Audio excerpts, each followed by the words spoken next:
they don't trust the toilet paper that's being used over there. Well, that may be the case, but Talk about being paranoid.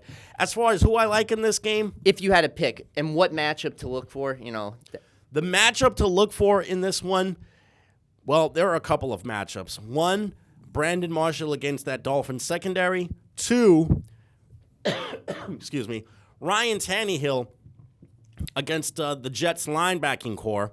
So if you had to pick three, let's see what Ryan Fitzpatrick can do against that Dolphin defense. One thing about Ryan Fitzpatrick, excuse me, that Geno Smith, that separates him from Geno Smith, at least Geno Smith has some athletic ability. Ryan Fitzpatrick is a real stiff in the pocket.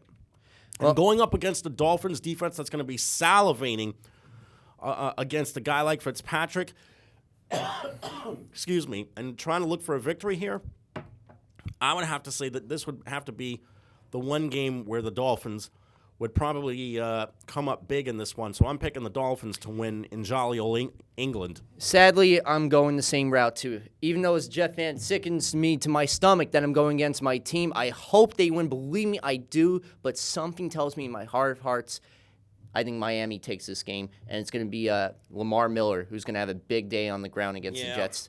Expect him to have 100 yards, and I think Tannehill will correct the mistakes he had last week. Mm-hmm. And the defense will finally show why they are worth the money, especially in Ndamukong Suh. Right. I expect him to have 2 sacks on Fitzpatrick. Right. Okay, classic rematch, Super Bowl 25. Remember Scott Norwood when he missed wide right?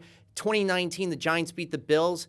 Now they are going to be facing each other in Ralph Wilson Stadium this weekend. This time around, I don't know if it's going to come down to a missed field goal. This is going to be the Bills' defense against that Giants' offensive line. Mm-hmm. And honestly, because of that, I'm going with the Buffalo Bills. I think the team from Western New York is going to have a field day. And considering the fact that, again, Victor Cruz is going to be out. Yeah. That Manning's going to miss. And the fact that Eric Flowers, a guy who was playing pretty well on their offensive line, is a total question mark in this game. The Giants have a real weakness on the line. I'm also picking Buffalo in this one. All right, let's go to the next game. The Packers haven't won in 4 straight games against the San Francisco 49ers. Well, that's going to change right now. The 49ers have been a monumental disappointment, and the Packers are just clicking on all cylinders right now. I would see this as maybe a 10 to 14-point game in the Packers' favor. Me, I'm going with the Packers as well. It's not really going to just be Aaron Rodgers. He's not going to have the 5 touchdowns he had on Monday night. That's for sure. Mm-hmm. He'll definitely have 3 touchdowns on the day. But I think James Starks and Eddie Lacy are going to have a field day running all over San Francisco. Let's not forget, San Francisco gave up 110 yards to Chris Johnson last week. That's right. I can't shudder to think what's going to happen with Starks and Lacy. Now you got the Rams going to the desert, take on the Arizona Cardinals. Cardinals, great start to the season. Rams, terrible. This is a no-brainer. Arizona takes out the Rams. All Arizona all the time in this one, especially against a Rams team that is struggling so mightily with their offense right now. And the Cardinals have had back-to-back 40-plus point games. That's huge right there. Mm-hmm. And again, Carson Palmer and Larry Fitzgerald and even Chris Johnson are having career years. Yep. These were guys who were players from yesteryear. Now it's like vintage is back in style. Mm-hmm. I love it. And if the name Chris Johnson sounds familiar, it probably does, because wasn't he the same Chris Johnson that played for the Jets last year? Oh, yes. And he was, remember that 2008 year he had with the Tennessee Titans? Where he was a 2,000-yard rusher? It's sort of like looking at that again. And Fitzgerald, it's like back when they were in Super Bowl 43. Mm-hmm. You got the Vikings visiting the Broncos. This should be, you got 2 star players. You got all-day Adrian Peterson for the Vikings and Peyton Manning for the Broncos. The Broncos, you got to love the compromise in offense. You thought it was just going to be zone offense, but they're compromised in the pistol formation. Mm-hmm. Which is really good. They run the ball, but they do a lot of good throwing plays. Yep. I love this, and honestly, as much as I like Adrian Peterson, you can't go wrong with Peyton Manning. I'm going with the Broncos. Yeah, I like the Broncos in this one as well. A little bit better defensively on the Broncos.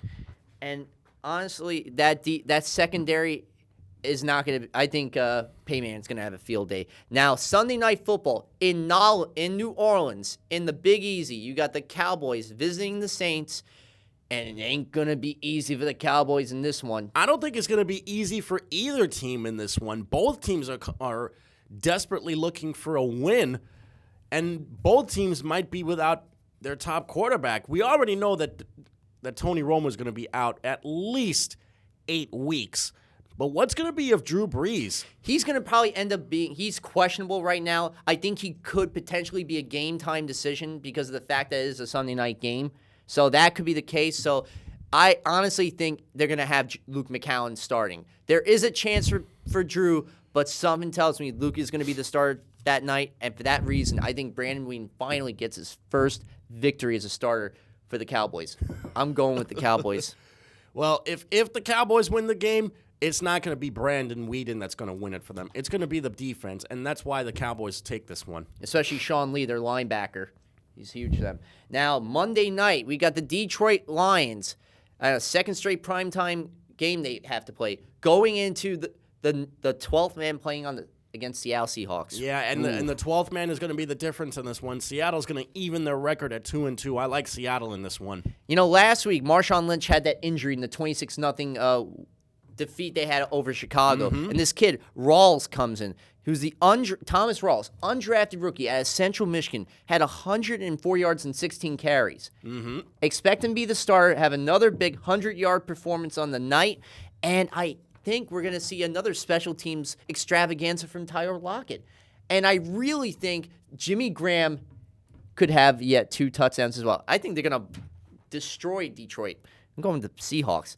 Now we got the Philadelphia Eagles in an NFC East rivalry matchup against the Washington Redskins. One of the oldest rivalries in the NFL is also one of the most bitter. Eagles and Redskins here.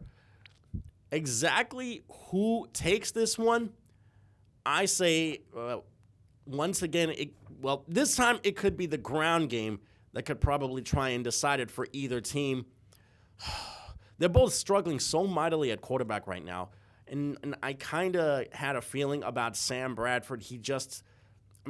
Don't get me wrong. Last week was a really important game for them, and they were able to get that victory. But can they try and get the momentum going after a big win at MetLife Stadium? I'll say Philadelphia, but with extreme caution. I'm going with the Eagles, too.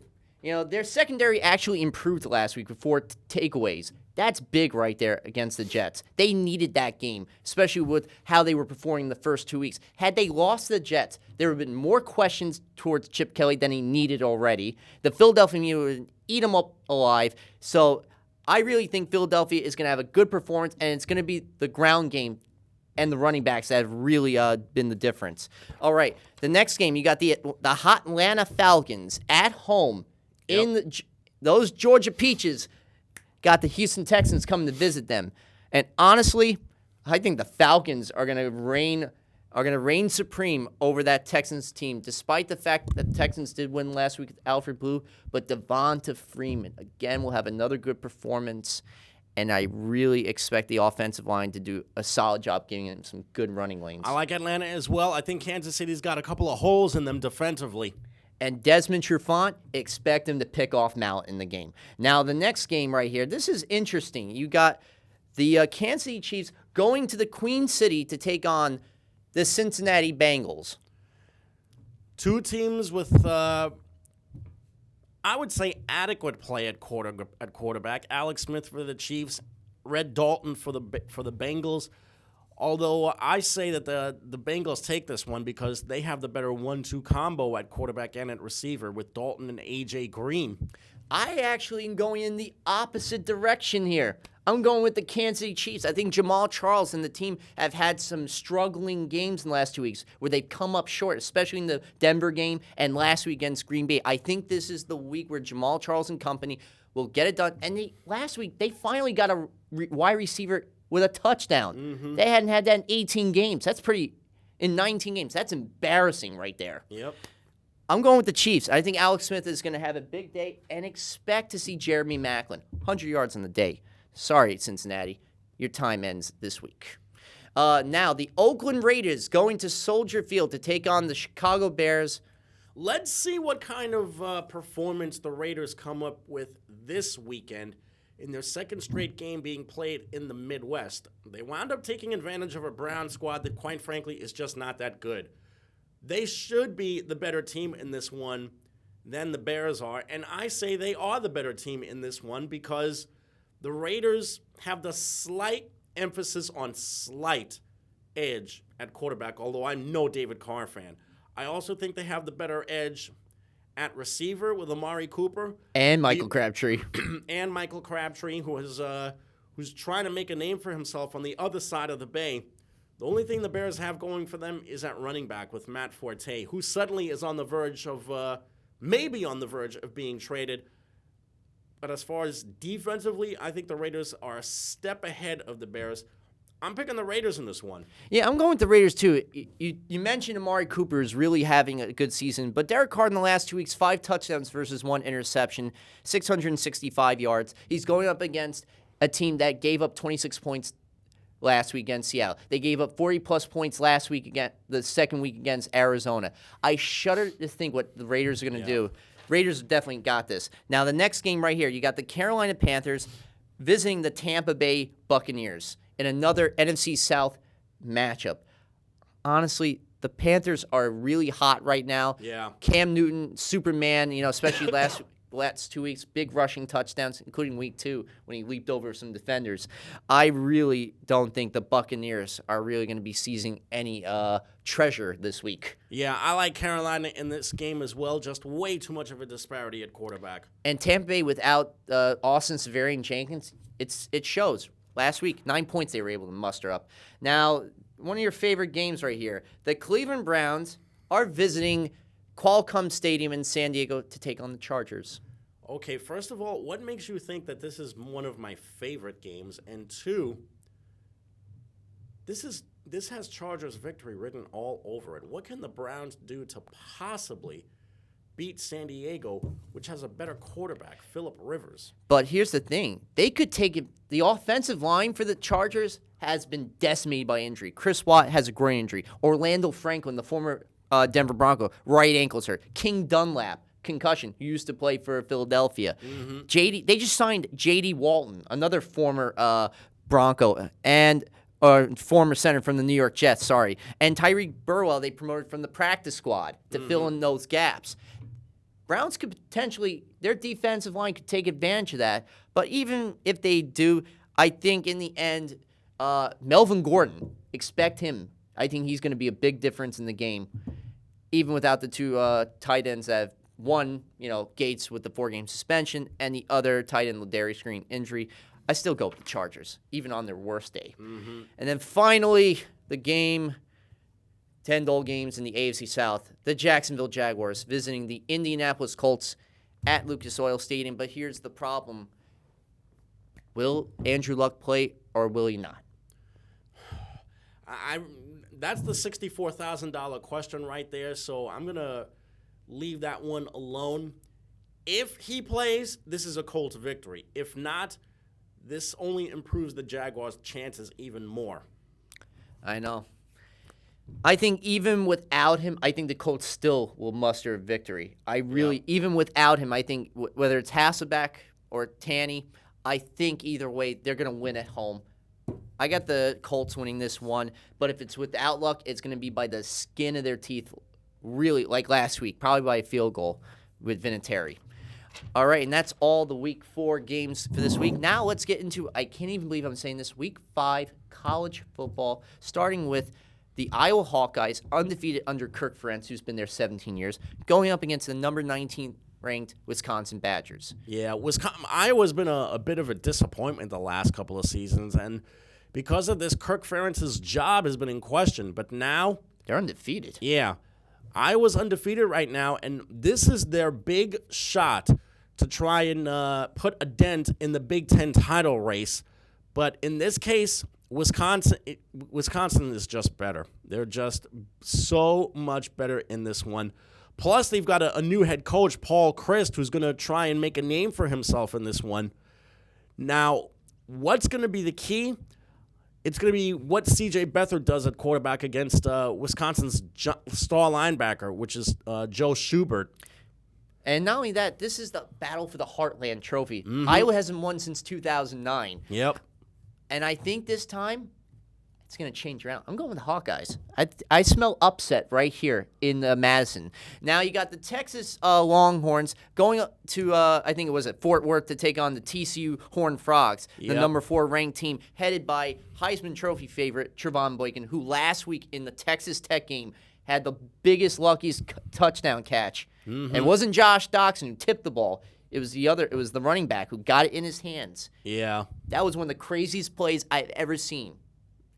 Texas, on the other hand, honestly, is just a shell of what it could be. Yeah. But at least they got Jared Hurd. They got a starting quarterback. I just do not see Texas winning this game. I think TCU takes this. This is a big game for both teams because not only is TCU chasing the Big 12 title, Texas is looking for that one signature win. Could this be the one for the Longhorns? No. I like TCU in this game as well. Texas is just struggling mightily. They've got big problems defensively. They got torched by Notre Dame for 38 points. They also got torched by California on their home field, mind you. What makes anybody think that this is going to be any different, especially against a TCU team that's got a potential Heisman Trophy winner at quarterback and a wide receiver who could probably be a first-round draft pick. TCU is averaging about 30 to 40 points a game in this one. What makes anybody think that this game is going to be any different? Definitely. I like the Horned Frogs in this one. And how about a preview of the Pac-12 South? You got the Arizona State Sun Devils going up against Josh Rosen, who I always like to call Your cousin, yeah. leading the UCLA Bruins at home in Los Angeles. Let me think. I'm going Bruins in this one. Josh Rosen and company are going to have a big game beating the Sun Devils. Yeah, Arizona State is coming off such a disappointing loss at home to USC. They showed a lot of vulnerability defensively. I like UCLA in this one. Definitely, and especially Paul Perkins, who's been he's just been as important as Josh Rosen in this year. Texas Tech, Baylor. This is going to take place neutral territory, Arlington, Texas, AT&T Stadium, and at 3:30. Baylor is a team that's coming. They're undefeated. Seth Russell has done a good job as their starting quarterback. They average over 70 between 50 to 70 points they usually score. Texas Tech is coming off that demoralizing loss to TCU at home. In Lubbock. So right there, this is a game for both, a very important game for both teams in that pursuit for the Big 12 and for the College Football Playoff Committee to look at. Yep. Bottom line, Baylor is the better team in this one. I think Texas is kind of fool's gold in this one. I like Baylor. I like Baylor, too, as well. I think J.D. Canyon has a good day. And Shock Linwood, their running back, is going to have probably 150 yards. That's insane. West Virginia, the undefeated Mountaineers going up against the undefeated Sooners. They've had some classic rivalries in their short rivalry in the Big 12. Honestly, I'm going to go with the air raid. Baker Mayfield, the transfer from Texas Tech, has just been outstanding. Yep. And there's also the matter of what Stephon Gibson is going to be doing against Oklahoma's star cornerback, Zach Sanchez. I like Oklahoma in this one. Definitely. And then you got an SEC rivalry matchup. You got the Mississippi State Bulldogs, led by Dak Prescott, going up against Kyle Allen and the Texas A&M Aggies in College Station. Saturday, 7:30 on the SEC network. You know, tonight they're probably going to do the midnight call. Yeah. Which is always a great tradition if you're ever in College Station. Especially getting that tent with the dog coming out. But honestly, little collie, yeah. Yep. This is a game that's got two really good quarterbacks in this one. Of course, Mississippi State has Dak Prescott, another guy who's in consideration for the Heisman. But do not count out Kyle Allen. He's been able to keep his turnovers down, and now he's going to be trying matching points with Prescott in this one. I'm going to have to go with Texas A&M. Too much of the 12th man here. Oh, me too, as well. Yeah, I think the 11-2 touchdown to interception ratio for Kyle Allen. This is huge for him. Yeah, I love Texas A&M. And then my Florida Gators at home in Gainesville, number 25 in the top 25 for the first time this year, though they got their toughest test coming to Gainesville. They got the number 3 Ole Miss Rebels, man, a team that defeated Alabama at home for the first time since '88, and they had their second straight victory for the first time ever. This is the game where Florida really shows exactly where they stand.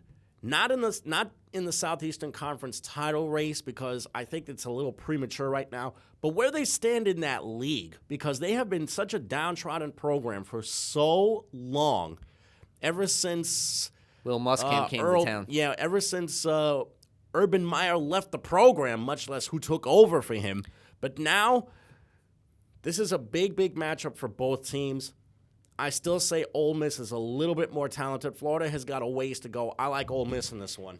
Man, I know the fan in me is like saying Florida all the way, because look at what they did last week against Tennessee. 4th and 14 with just seconds to go, and they had that clutch go-ahead touchdown. Mm-hmm.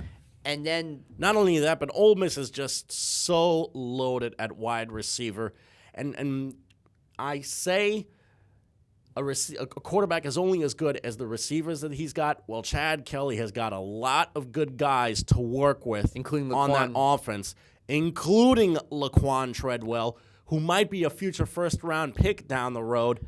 This has Ole Miss victory written all over it. But Robert Nkemdiche, who's an amazing frontline defender for Ole Miss too as well. Yeah, I hope my Gators win, but I think the boys from Oxford, Ole Miss Rebels, are probably going to end up winning this one by a touchdown or 10 points at the most. So hopefully they win, because if they do, man, Gainesville will be lighting up, all right? Yeah. That's right, Gator fans. Chop, baby, chop. All the way. Now, we got a big Pac-12 rivalry match. Arizona and Stanford. Stanford just a couple of weeks ago got that big win in Los Angeles against USC. Arizona really stout defensively, but Stanford's become a really, really tough squad. They're already undefeated in 3 Pac-12 games. Well, they could be undefeated in 3 Pac-12 because they're 2-0 in the Pac-12 right now. Yeah, they're 2-0 in the Pac-12 right now. They could improve to 3-0 with a victory right here. This is such a tough game to call, but this is where Jake Matthews, who's Arizona's linebacker, and the unofficial leader of the Arizona defense, which has played well so far this season, really comes in. What is he going to do to try and contain that Stanford backfield? That's going to be the key in this one, but I still like Stanford. I know. They're missing Scooby Wright. Yeah. It showed last week in their loss to UCLA at home. So right there, that was their first loss of the year. But I am going to go with the Wildcats. I think they're going to really, even without Scooby Wright, I think they're going to travel to Stanford, get a big victory in Northern Cali. Go with the Wildcats. Okay, one of the biggest games of the week. Yeah. Alabama Crimson Tide, Georgia Bulldogs. You know, Georgia, I really like this kid, Nick Chubb. 12 straight 100-yard games on the ground. He ties Herschel Walker's all-time school record. Mm-hmm. And you got the Alabama Crimson Tide, a team that is reeling from that 43-37 loss to Ole Miss at home. Now they have to go to Athens. Yeah. That's going to be really tough. Which Georgia team is going to show up, though? Is it going to be the Georgia team that has really taken advantage of the soft part of their schedule, or is it going to be the Georgia team that's been notorious for stubbing their toe in league action? And going up against an Alabama team, which is going to be in a foul mood coming off the Mississippi game, this has Alabama written all over it. I like the Crimson Tide in this one. I'm going opposite again. I'm going with Grace Lambert, the Virginia transfer, to have a big day with Nick Chubb and the rest of that Bulldogs offense in Athens. Yeah, I'm going with the Dogs. Rough all the way. Notre Dame, Fighting Irish, traveling to Death Valley for the first time since 1977 to take on the Clemson Tigers. What an interesting matchup right here. You have a Fighting Irish squad, which has already had a couple signature victories this season, having to go into probably one of the toughest environments in the entire country, Death Valley, the other version of Death Valley, if you will. The first version is the one that's in Baton Rouge. Notre Dame has really, really ramped up the points offensively. Of course, you have to consider who the competition has been. They've had to face a disappointing Texas squad, completely took advantage of UMass, which is not even in the stratosphere in the FBS division. Nope. But now they're going up against a Clemson squad that's got a lot of athletic ability, especially defensively. And Deshaun Watson, their starting quarterback, who's just amazing to watch on the field. And that, I think the matchup really is the Fighting Irish defense trying to contain Deshaun Watson. That really could, I think, will be the huge factor that determines who wins this matchup. Mm-hmm. And the other matchup is to look at basically right on the line. What's Ronnie Staley, who's played well on the line for the Irish this year, going to do against a guy who might present a challenge, Shaq Lawson from Clemson? Especially because he's going to need to do a really good job giving C.J. Precise a big running lane in this game. C.J. Precise has really come on strong since Ralston was injured with that torn ACL week 1. And Deshaun Kaiser, I want to see what he does in this game, especially going into what you mentioned earlier, one of the toughest environments in college football to play in. I just don't see the Fighting Irish winning this one. I'm going with the Tigers. I think. Yeah, I'm going with Clemson in this one as well. I think they've just got a little bit too much on each side of the ball. And there's even another match we didn't. There's the Battle of New Mexico. You got New Mexico versus New Mexico State taking place this week. Yeah, the tumbleweed classic, if you will. But New Mexico is the talented team in there. I like New Mexico in that one. Yeah, they're a better team out of the Mountain West than the Aggies out of the Sun Belt. It's night and day between these two squads. And you know what? So now with just minutes to go in the show, what game outside the New York area are you looking forward to this week in Week 4? If I had to pick, probably that Sunday night game that's going on. I want to see what two struggling teams can do when it comes to really trying to snap out of the doldrums. The Saints are winless so far. The Cowboys basically just trying to break even. And that's all they could do right now with two of their biggest offensive weapons out, and that's try to break even. I'm really looking forward to seeing actually the Rams-Cardinals game. I think that could be a really good defensive battle right there between these two squads. Even though the Cardinals have had 40-plus point games in the last 2 weeks, I don't think that's going to be the case against the Rams. They gave up only 12 points last week against Pittsburgh. Even though Roethlisberger played the majority of the game, excluding the third quarter, unfortunately with that leg injury, still the Rams' defense is the difference for that team because the offense has been woeful, especially Nick Foles. Since he became the starting quarterback for the Rams. And this is the week that Jeff Fisher needs a victory. Yeah. Because his neck is on the line, and they know it. Mm-hmm. But even with that situation, and even with John Laurinaitis, who's been a very good, loyal player for that defense, I think the Cardinals are really going to continue on that winning streak they are and go 4-0 for the second straight year. Yeah. It's a matter of how far Carson Palmer can really take them. If he can stay on the field, because he's already shown that he can mesh with the rest of that offense, if he can stay on the field, look for the Cardinals to possibly challenge the Seahawks for the NFC West this year. I think they could actually take the division, not even just challenge them. I think this is the year where the Cardinals really stake their claim and win the NFC West. Yeah, it's reminding me of their Super Bowl 43 season in a sense, especially the way Fitzgerald has been playing. Jamie, as always, amazing time doing the show with you. Always a great job working with you. Let's hope we could get some quality action this weekend. Definitely. Well, we'll be back here next week for Monday, October 9th for Week 5 of the Blitz Zone. For Kenny Graham behind the studio doing his magic, and for my co-host here, Mr. Jamie Sportsman Hickson, I'm Eric Rosen. We'll see you next week in the Blitz Zone here on CTV. Good night.